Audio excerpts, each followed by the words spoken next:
one word that can actually describe Lupita is grace. Hollywood loves an ingenue. This season, one of the most arresting is Lupita Nyong'o. She is making her feature film debut in 12 Years a Slave as the slave Patsy. 500 pounds of cotton, day in, day out, more than any man here. And for that I will be clean. We followed her throughout the season as she made her way through red carpets, award ceremonies, and became an Oscar nominee. And we sat down to talk with her about the movie in New York. This is your first feature film as an actor. What kind of nerves did you have? Were you anxious at all about being able to pull this off? Oh, yes. From the minute Steve called me until the minute I got on set, I was certain every day that he was going to call me and tell me he'd made a mistake. You know, I suffered from acute imposter syndrome. Like, how on earth did I pull one over him to give me this role? The doubt was always there, but I remember in my first rehearsal with Michael Fassbender, we finished going through the scene and he turned to me and said, "You are my peer." And that made a world of difference. It was exactly what I needed to hear. What did you think when you first read the script and met Patsy?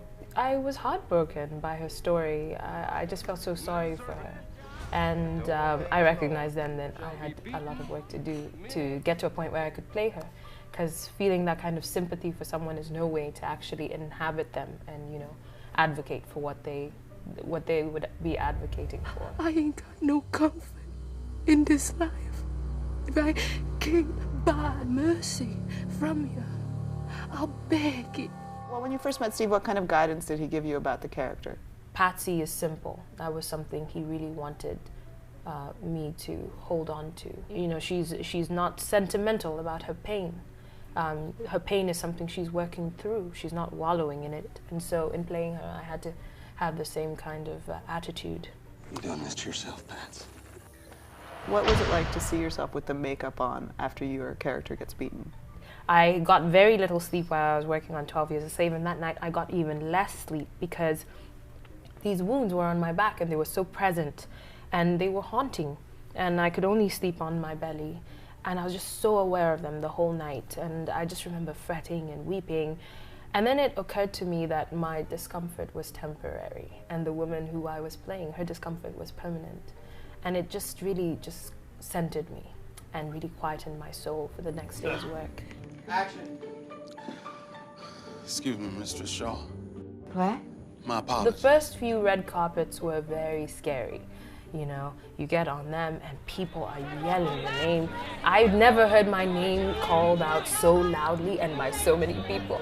I can't say I enjoyed the first few, but now that I know what to expect and I understand it, and it's a little more fun.